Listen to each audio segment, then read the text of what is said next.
chicos de la tienda que no debe ser nombrada, y como ya casi ya es habitual, los viernes hacemos directo hoy con un actor, bueno, actor, artista, actor de doblaje, actor de voz, y ha hecho un montón de cosas. Y es el doble oficial, correcto, corríjame si me equivoco, de Hagrid. Sí. Su nombre es Greg Draven. Greg Draven. Ok. Y nada, intentaremos hoy hablar con él, a ver qué nos cuenta. Nos habéis mandado un montón de preguntas, escogimos las más interesantes. Interesantes, correcto. Que esperamos que le gusten. Y nada, intentaremos a ver si se pone en contacto y poder hablar con él. Voy a mirar si está.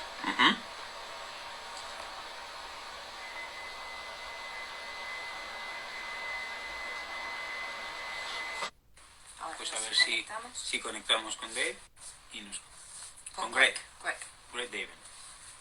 Y a ver qué nos cuenta. Hi. Hi. Hello there. Hello. Hola. How are you? Okay. Fine. Do you speak Spanish? No, but I guarantee your English is going to be far better than my Spanish, I'm afraid. But thank you very, very much for having me on. Well, thank you for accompanying us. It's a pleasure. It's my honour. It was lovely, lovely to be asked. Thank you very, very much. How are you guys? You okay? Yeah. Yes. See if the situation gets a little bit better. Yeah. Yeah. Oh, you're talking about And we're okay. Yeah. We had our second anniversary last Sunday. Yes, I saw people posting up about that. Happy anniversary, guys. That's fantastic. Now, is that the second anniversary of the shop or of you two guys? The shop. Yes. The second anniversary of the shop. That's fantastic. Well done. It's nice to see things still going on in these uncertain times, isn't it? Yes. And how are you in England after all the lockdown? Yeah, not too bad. Thank you very much. It's been quite a year, or more than a year now, of course, of uncertainty, especially in the arts, and being, self-employed as an actor and performer. I've been greatly impacted by this, but luckily I've got an amazing family around me who should be coming home from school any moment. So if you hear some kind of loud noises, that's the kids. We've tried to keep them quiet, but kids are kids, Yeah. Okay. Well, fans of Spain sent questions on Facebook and Instagram, and we've picked the best ones. So we hope you like. Wonderful. Yes? Yeah. I absolutely. I'm looking forward to them. Okay. Okay. You start. Great. The first question: are you a Harry Potter fan? Am I a Harry Potter fan? Of course I'm a Harry Potter fan. Why wouldn't anybody be a Harry Potter fan? I remember I really only got into it after the Harry Potter explosion, the films really. I hadn't read the books, and I hadn't seen the first film, but then with my wife now, we started watching the films from kind of the second film onwards and was absolutely gripped, and that got me into checking out the books. And I remember many years ago going to the midnight opening to go and get Harry Potter and the Order of the Phoenix, which is kind of like the biggest book, Yes. The absolutely biggest book. And I remember reading that and just thinking, oh my God, this is really tough going. And then I started reading them backwards. So I went from Order of the Phoenix back to Philosopher's Stone. But after that, I was absolutely gripped. And when it came to the midnight opening for the last book, we went and got that, and I read that in 2 nights, and I remember crying twice whilst reading that book. So yes, I am very, very much a Harry Potter fan, very, very much so. Okay, which Hogwarts house do you belong? Gryffindor, of course. like me.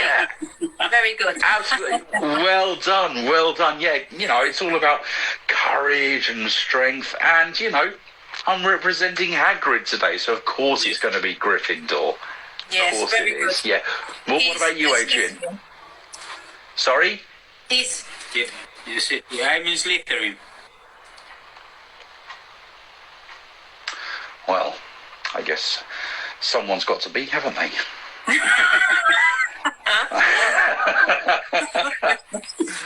Well, you look far too nice to be a Slytherin, though. Okay. Que te ve muy buena persona para ser una Thank you. Maybe you can be the turning point of Slytherin becoming a nicer house to be in, because, you know, there isn't a bad wizard that wasn't in Slytherin.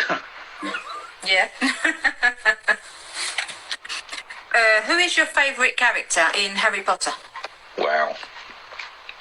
I mean, obviously, it's really easy for me to be biased because, you know, having the honour of performing as Hagrid for Warner Brothers really gave me an insight into the character, and I've always loved the character of Hagrid, mostly because I myself ride motorbikes.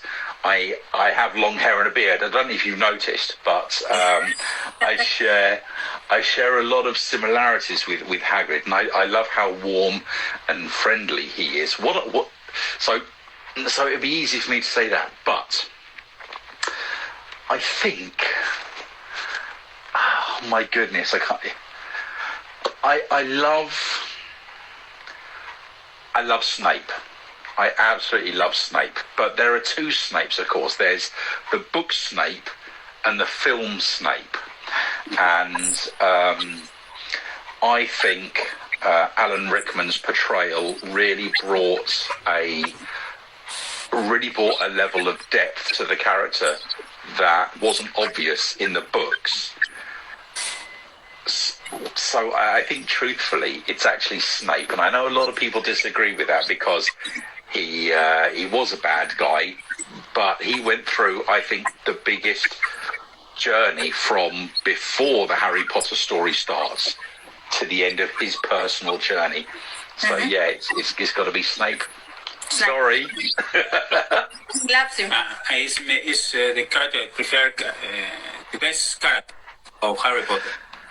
I think so. I have a T-shirt with "Always" printed on it with the Deathly Hallows as the A, and you know, my wife got me that T-shirt for Christmas, I think it was, and it's a particular favourite of mine to wear. That moment in the last book, that was one of the moments where I shed a tear. Yeah, I think we all did. Yeah, but don't let anyone know, because I'll lose my Gryffindor status. Did you work as Hagrid double in any of the Harry Potter films? No. So I didn't get to do that. Sadly, that would have been wonderful, but at the time they were filming, I really only started my career as an actor probably in earnest about 5 years ago. So I was kind of behind the line there. What I did do, though, is I performed as Hagrid for the Hagrid's Magical Creatures Motorbike Adventure roller coaster over in Orlando in Florida, and initially I was brought on as a stand-in, but I had to be fully costumed because Robbie, Coltrane, bless him, was really poorly. He'd just got out of hospital. So I was asked kind of to step up a little bit more and perform a little bit more. And I could do the voice, I could perform his mannerisms, because, you know, as I say, and I had my own beard. You know, I didn't have to wear a stunt beard. But I did wear the Hagrid wig, which was phenomenal, and the Hagrid costume, the official costume, which was an absolute honour. But sadly, not in any of the films. You know, if they ever decide to make a young Hagrid series, you know, just saying. You're there but waiting. No. Sorry? You're there waiting.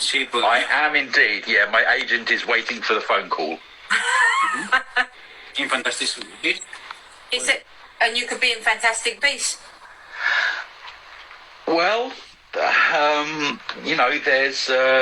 there is, of course, the story of when Hagrid tells Harry how he was given a present by a travelling stranger in a pub. Do you remember that part? Yes. Well, I mean, that could be Newt, couldn't it? That could have been Newt. So, who knows? Who knows what's going to happen? Well, we'll see. Did you meet Robin Coltrane? I did indeed meet Robbie Coltrane, and it was one of the scariest moments of my life. Because here was, I've been a fan of Robbie's for a long time, ever since he was Cracker, and Cracker was a TV show where he played this kind of really hard-nosed detective, and he's an amazing actor. So, I met him I've been working with James Payton, a very good friend of mine, and a guy called Jack, to run through the blocking of the scene. So basically we did all of the work up front, and then Robbie and Mark Williams could come in, look at what we've done and say, right, we've got to do that. So for the first 2 days, it was just me, James and Jack working on set. On the third day, Robbie came in, but was really, really poorly. And this is when I realised, or this is when I was asked to maybe step up a little bit more, and they needed to use more of my performance than they initially thought. But watching Robbie work, perform as Hagrid was an absolute honour. And then he loves telling funny stories on set, and he's got a story for absolutely everything.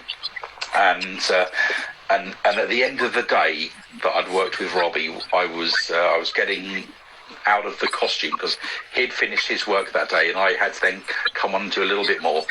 But I went back into the wardrobe department, got out of my costume, and Robbie was sat there as I was getting out of my wig, and he looked at me and he said, "You did the character proud," and that meant everything to me. So, very, very much so. I got to meet Robbie Coltrane, and it was an absolute honour. It really was. Fantastic. How was it working with Mark Williams on set for Warner Bros? Mark Williams, brilliant. I've loved Mark Williams ever since I watched The Fast Show. Now, The Fast Show was a kind of a comedy sketch show here in England, and he played some fantastic characters in that. But also, I live in a little town called Eastbourne in England. Mark Williams lives in a town called Lewes, not too far away. It's about 15 miles away. And actually, I've bumped into him a few times before that. So I was able to talk to him about sometimes I've bumped into him, and hopefully he'd have remembered. But obviously he's an incredibly busy man. But watching him was absolutely brilliant working. Because again, he's another hero of mine, and of course now he's in a show in England where he plays a crime-solving vicar, and it's an absolutely wonderful show that I would dearly love to be in. But sadly, my look doesn't fit that time, and I don't know if I could ever bring myself to shave this all off, unless the money was there, of course. Right. How did you get the job to be Hagrid's double, or really be Hagrid in the Hagrid's Magical Creature motorbike adventure in Orlando? So, yeah, it started off, I got a phone call from a friend of mine who runs a lookalikes agency here in England, and he phoned me up and he said, "Greg, I've got this really weird job. I can't tell you any more about it until you've signed this NDA, non-disclosure agreement, which says we won't mention it, while we're not allowed to." So, of course, it piqued my interest. I signed the form, got it back to him, and then I ended up speaking to one of the assistant directors who auditioned me and basically just asked me a load of questions about my experience as an actor. Had I done green screen work? Had I done mocap work? Had I done stand-in? And my answer was like, no, I've not done any of those. So So during the audition, I did the voice. I said, I can do the voice. But I'd only found out that it was for Hagrid, or doubling as Hagrid. But I said, I can do the voice. So I gave them a few lines, and they then said, "Oh, can you come in for an in-person audition?" And I said, "No, I can't, I'm afraid, because I've got another job tomorrow. I've got is then my best friend's wedding the day after, and then on Monday I'm travelling up to London to film a TV commercial." So I was like, "No, I can't. I'm really sorry." And they were like, "Oh, okay. Well, we've got another couple of people to see, and they're coming in for an audition, so we'll be in contact." And kind of the moment you hear that, you think, that's it, I'm not going to get it, because they're going to give it to someone they've actually seen. But I said that I'd be interested to do it because it was a learning experience for me, learning to do green screen, learning mocap, learning stand-in work. And so anyway, I put it out of my mind, didn't think any more about it. And I'd also recently just secured a really good TV commercial, so I wasn't too worried about, money for a few months. And often as an actor, when you don't have to worry about that completely changes how you approach things. Anyway, the next day comes, I go and do my job over on a radio station locally over in Brighton. I come out and I got an email from one of the assistant directors saying, "Hey, we'd love you to be Hagrid." And I was like, "Oh my God, that's amazing." So I immediately phoned my wife and say, "I got the Hagrid job," which was awesome. And then an absolute whirlwind of a week travelling up to the Warner Brothers studios and filming. And one of the cool things was when I received the call sheet, and I know I'm going off here a little bit, but I had met, now obviously you know James Payton, don't you? Yeah, everyone knows James Payton. What an awesome fellow he is. Well, I'd met him a few years earlier at a local Comic Con here in Eastbourne. And I approached him, and this was just as I was getting into acting, and I remember going up to him. I said, "Hi, Mr. Payton. I'm Greg Draven. I'm really interested to become an actor. Have you got any advice?" Now, here's the thing: actors get that all the time. "Oh, how do I do this? How do I do that?" And he said, "Get yourself some headshots. Get yourself a show reel. Get yourself on Spotlight. That's it." And that was his advice. It was very clear and concise.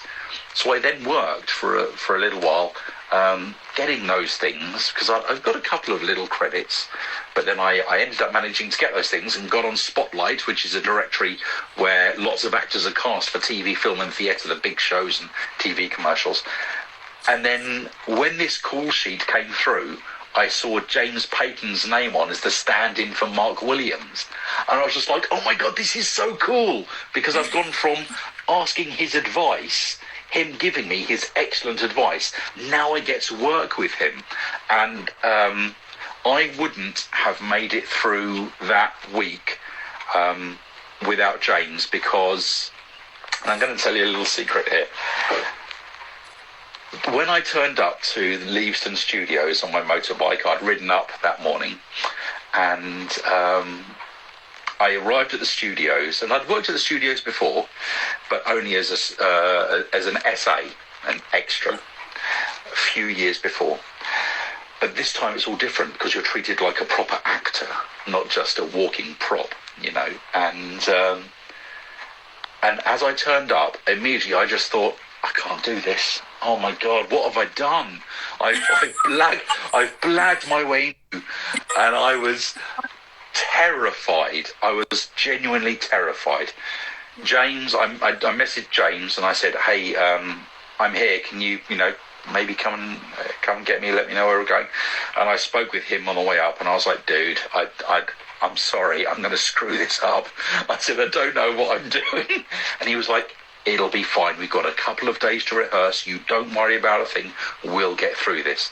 And with James' guidance and encouragement, we made it through and had a really good time. And at the end, I got a card from James Payton in my dressing room, and it was just like, "Dear Greg, you did it. Great job, James." And I was just like, "Oh my God, oh, that's awesome." So going from knowing him as an actor, to meeting him, to becoming a friend, to then working with him was just amazing, and I wouldn't have made it through without James' help. Without him. We spoke to him, we did an interview with him. He's very funny. He's a lovely guy. Sadly, he's had a bit of a tough day today. I don't know if you've seen. His car was stolen overnight. Yeah, he's woke up this morning. He's tweeted about it, so I'm not telling you anything that other people wouldn't know. But so I've dropped in a message, and I was like, oh my God, that's horrible. Because he's he's a good guy in the industry, and there aren't many good guys in the industry, sadly. Yeah. God, I'll send him a message. Yeah. Please do. Did you get your magical wand? Did I get the umbrella? Yeah. So I got a stick, which that's right, which has special marker tape on the end and marker tape at one end. I think it was pink one end and green the other, because the umbrella that you see in the film that I'm in before you go on the roller coaster, that's all CG. The umbrella is all CG. So I had a stick, which was the handle of the umbrella. You know, the first time, it's like, I can imagine the first time you ever hold a lightsaber in a Star Wars film, you just vroom, vroom, vroom. I started waving it around like an idiot, because, you know, I'm playing Hagrid. What else am I going to do? You know, but I do now have the Noble Collection replica Hagrid umbrella, and it sits upstairs, and it gets brought out for very special occasions. Oh, that's great, yeah. Yeah. Where do you feel more comfortable? For commercials, theatre, TV, movies? I think movies I always feel more comfortable in, because for TV commercials it's one frantic day normally, unless it's like a really big commercial, but it's one frantic day. It's a really long day, and everyone's trying to get stuff done super quick. So they're enjoyable, but they're frantic. The small amount of TV that I've done at the moment has been fun. Film, I adore, because you do it again, not a problem. And and when you've got wonderful people that you're working with, they put you at ease as well. Theatre terrifies me immensely. It scares me to my core, but what that means is I want to do more theatre, because I want to stop being scared by it. But I like the certain amount of nervousness. I think if you don't get nervous anymore, then maybe you can become a bit blasé with your performance. So I feel more comfortable in like TV and film. Theatre scares the absolute pants off of me, but because of that, I'd like to do more. Okay. You did a funny TV commercial for Haribo. That's right, yeah. Can you tell us about it? Yeah, so the TV commercial, so rather interestingly, what you can find as an actor is that you do nothing for a while and then everything comes along at once. And the Haribo commercial came along at roughly the same time as playing Hagrid. So I kind of went from one into the other. But the process of that commercial, that was, an audition that my agent at the time submitted me for. I went up, I did the audition. I thought, nah, that was crap. I'm not going to get that. But I got a recall. Now, a recall means that you're good enough for the job. They like you. They want to bring you back in again and maybe work you with some other people and see how you get on with them. I beg your pardon. So I went up for the recall, and And sadly, there were a couple of other actors up there who allowed. How can I say this? I'm just going to say it. Screw it. I don't care. They kind of allowed their ego to come in before they came in, and they were trying to kind of knock my confidence. And so I went in for my recall audition, and I thought I'd messed it up. I thought I'd messed it up, so I'd met up with my agent afterwards, and I was like, I am so sorry. I've cocked this up so badly, and I explained what happened with a couple of the other actors, and my agent was like, dude, don't worry about it. You know, they can be like that. Whatever will happen, will happen. 2 days later, I got the offer to do the job, and I was just like, holy crap. And it's always the way. Every time I've thought, oh yeah, that audition, that was awesome, that was great, didn't get it. The times where I've gone like, oh, I cocked that up, it's kind of worked. So yeah, so maybe I just need to mess it up a bit more. But again, that TV commercial, that was frantic. That was one frantic day. And it was a long old process between filming and the TV commercial going on air. But the Haribo commercials, they're absolutely fantastic. And there are quite a few Haribo commercials in England with grown-ups, with kids' voices. So we have to lip sync to kids' voices. And there's one of the Haribo commercials with a load of people on a train station platform, and one of those actors has got long hair and a beard. And so many people used to say to me, Greg, is that you in the Haribo commercial? And I'd have to go, no, it's not me. God, I wish it was. But now, when people say, Greg, is that you in the Haribo commercial? I have to go, which one? Because there's that one with the guy that looks like me, and then there's this one which is me. And I made some amazing friends on that commercial as well. But yeah, a lot of fun doing those commercials. It's great, the commercial. Yeah, they are fun. Yeah. Do you like voice acting, and how would you describe your voice? I love voice acting. I asked my wife earlier today, I was like, you know, when you hear my voice, what do you think? And she says, I think male. And I'm like, oh, okay, well, that's good, I guess, you know, given the fact that I'm male. How would I describe my voice? Well, I don't know, because however I describe my voice is going to come across as really narcissistic and arrogant, isn't it? But I hope... I don't know. How does my voice sound? 1, 2, testing, 1, 2. I don't know. Hopefully it's kind of a warm, rich, trustworthy, comforting voice, but I can also, you know, project and kind of do a kind of voice. I've been doing some voice acting recently through one of my agents for a AAA rated video game that's coming out very soon. I've also, off the back of that, done some voice work for the existing version of that game. I can't say anything about it at the moment, unfortunately, but it's what can I say? Oh, I guess I'm given difficult characters to voice. Because I think I have quite a powerful voice and a voice where I can really project. So if it needs to be really loud or growly or a sustained period of time, then I'm able to do that.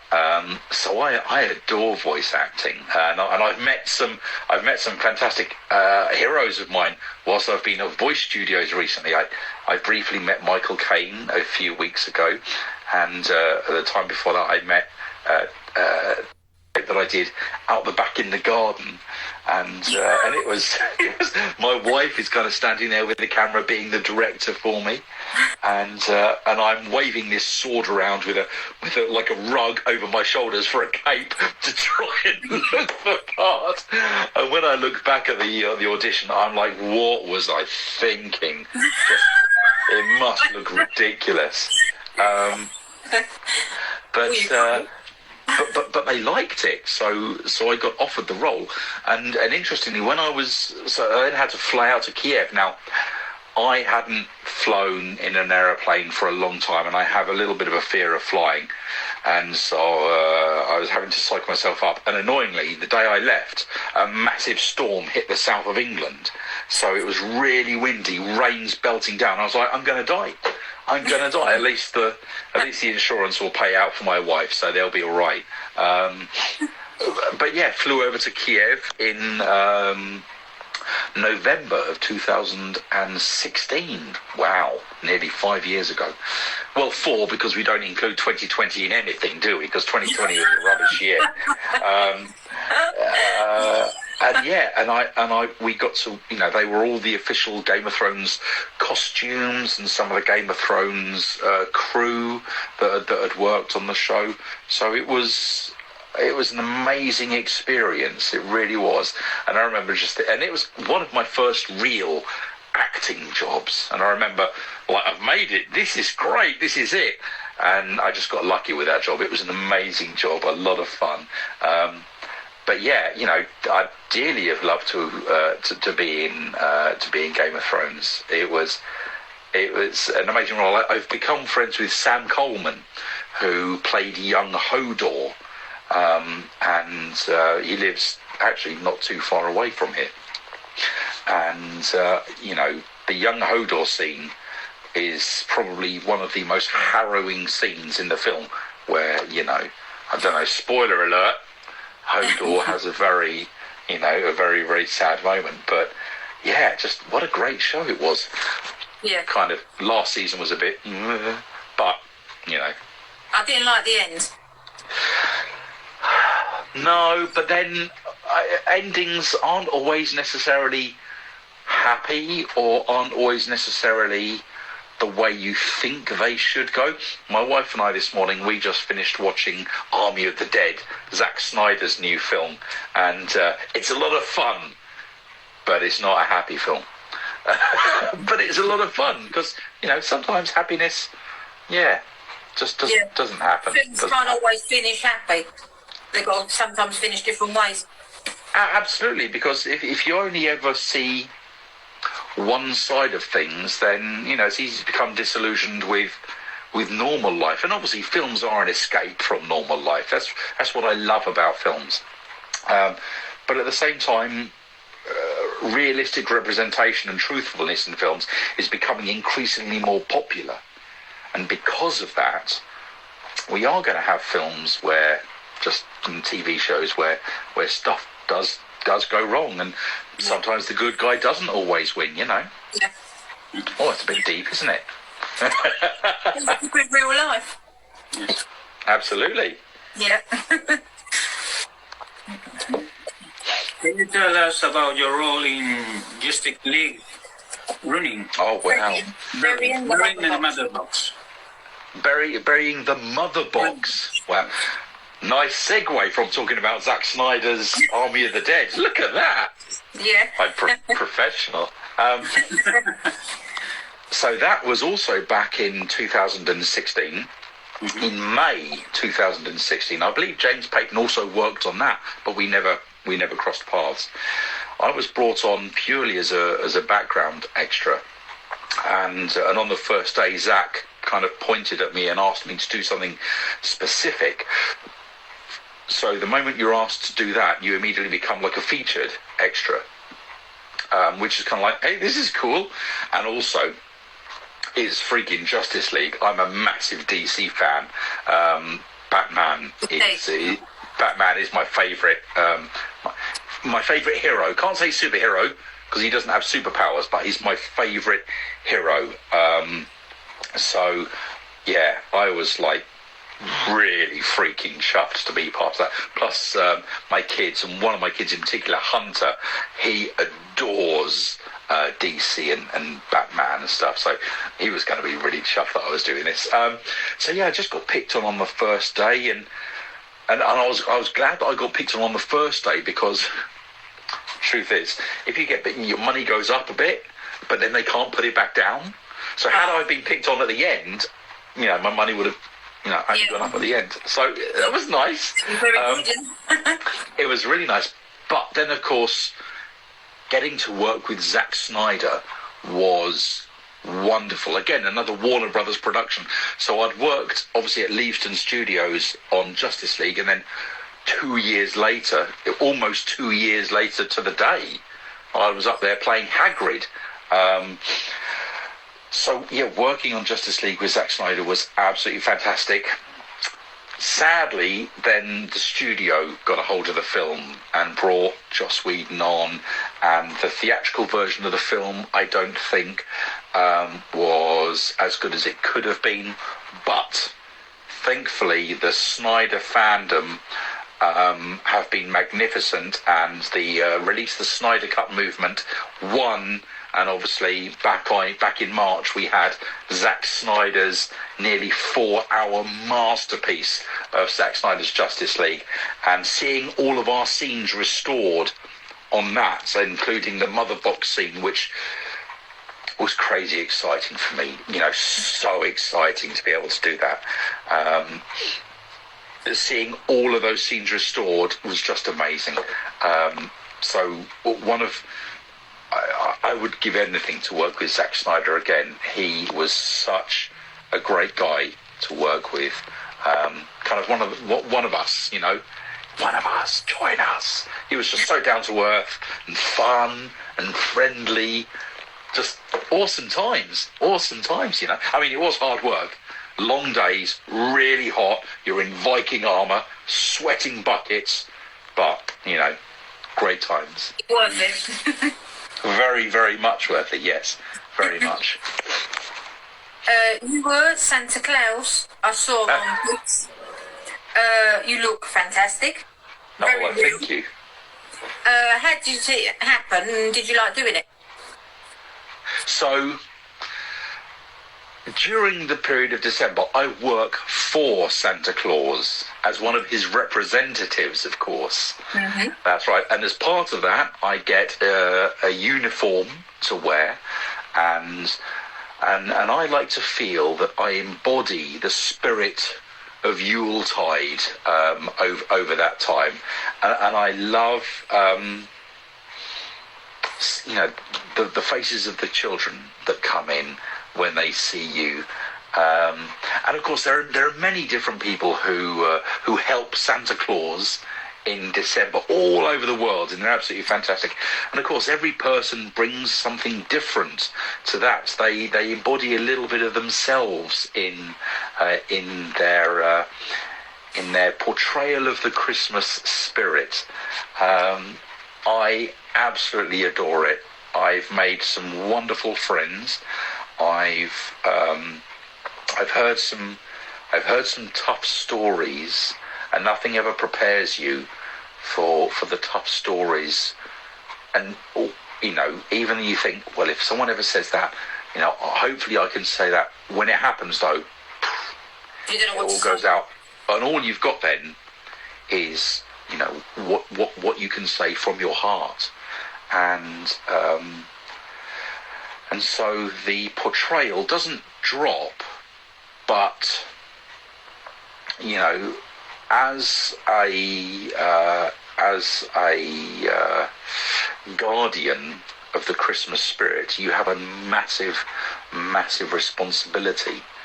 And sometimes you have to say something that a child doesn't want to hear. So you sometimes have to measure that with honesty and integrity and truth. And they've been some of the hardest times.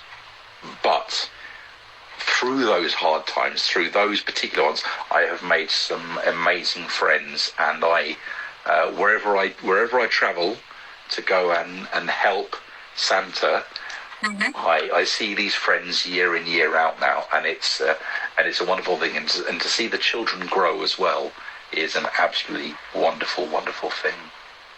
Do you do it every year? Yes, I do. I've been doing it. I've been working for Santa Claus for maybe about 5 or 6 years now. 5 or 6 years, and just is very rewarding. Very, very rewarding. Sounds nice. It is. It's amazing. Can you tell us about your next project? Sorry, about my Next project. My next project. Well, I've been over the past previous month. I was down in Cornwall and Wales and up in York filming a couple of films with a director that I've always wanted to work with, Charlie Steeds.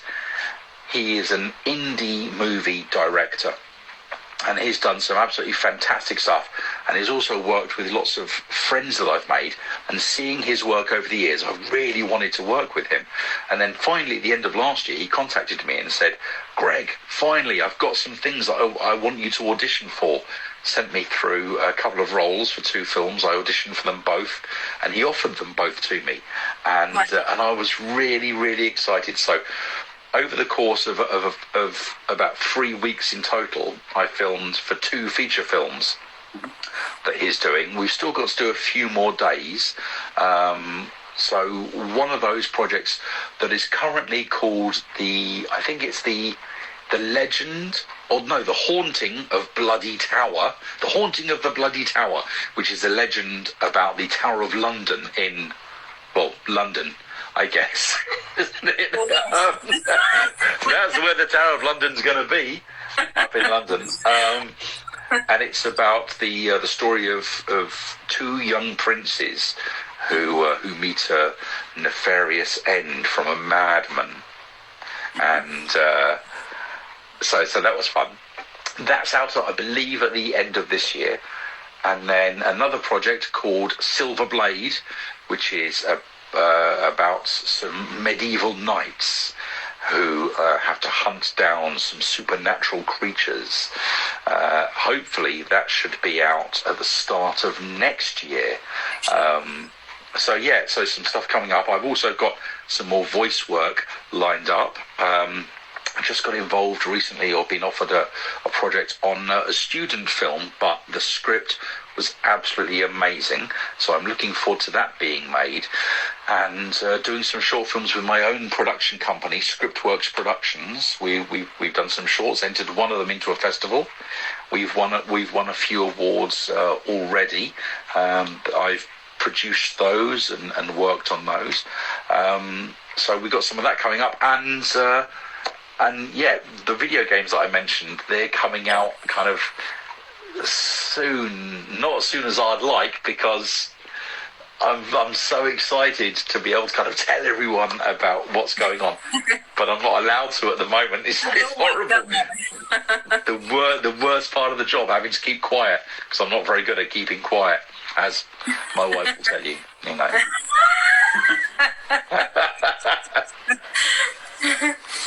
Have you ever been to Spain? No, I have not been to Spain, sadly.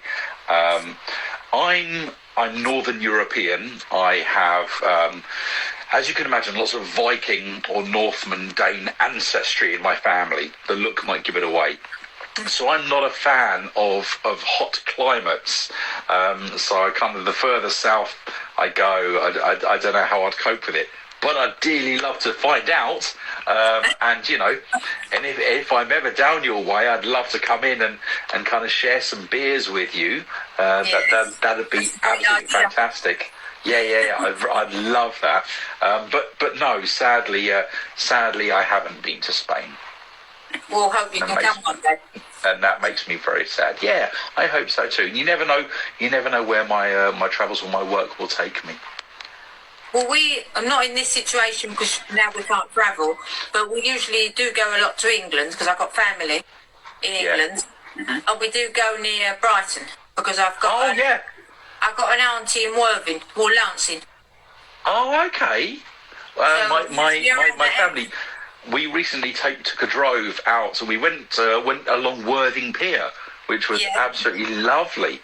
I got lots of friends over in Brighton. So yeah, and have you ever been to Eastbourne then?